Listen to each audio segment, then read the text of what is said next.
When he was a little boy, he used to pray that God would let him do something that would help humanity. And prayers were answered not only for Dr. Jonas Salk, but also for all of the families he helped and the lives he saved through his polio vaccine. Tomorrow would have been his 109th birthday. Though he is no longer here, his mission to make the world a better place lives on. I spent the day at the Salk Institute in La Jolla. Inside, the iconic architecture is a collaboration of scientists from around the world to delve into a broad range of research areas. Today, Salk research provides new understanding and potential treatments for a range of diseases from AIDS and Alzheimer's to cancer and cardiovascular disorders.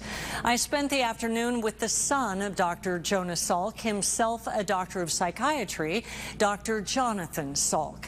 Here's part of what he shared with me.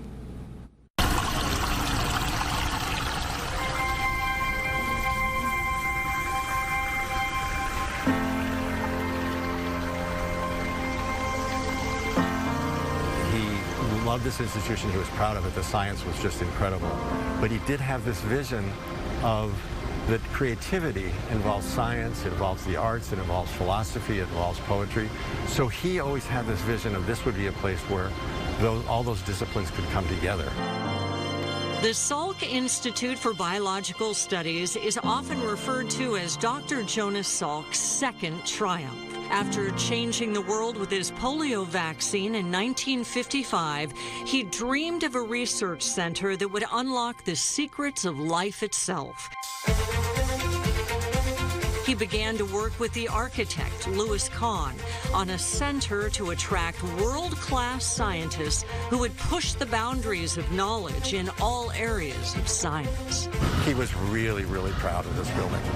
And so that's what I remember, really fondly.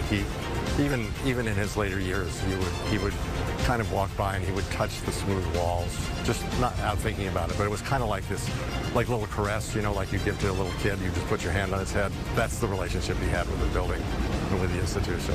Jonathan says that warmth also went to his family. The big thing that made him a great dad was his warmth. He was just physically a warm, affectionate human being. Who believed in himself and his work. Yeah, it was a combination of being fearless and really trusting his own intuition, his own instincts, and his own reason.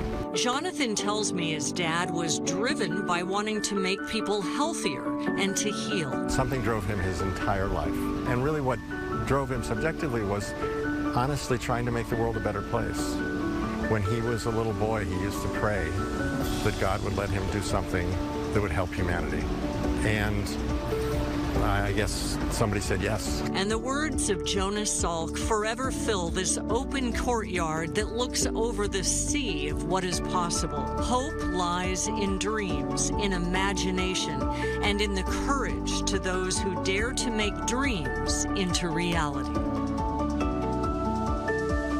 And the architecture at the Salk Institute has always made it a favorite location for photographers because of its symmetry, minimalism, and gorgeous views. Speaking of views, ABC 10 News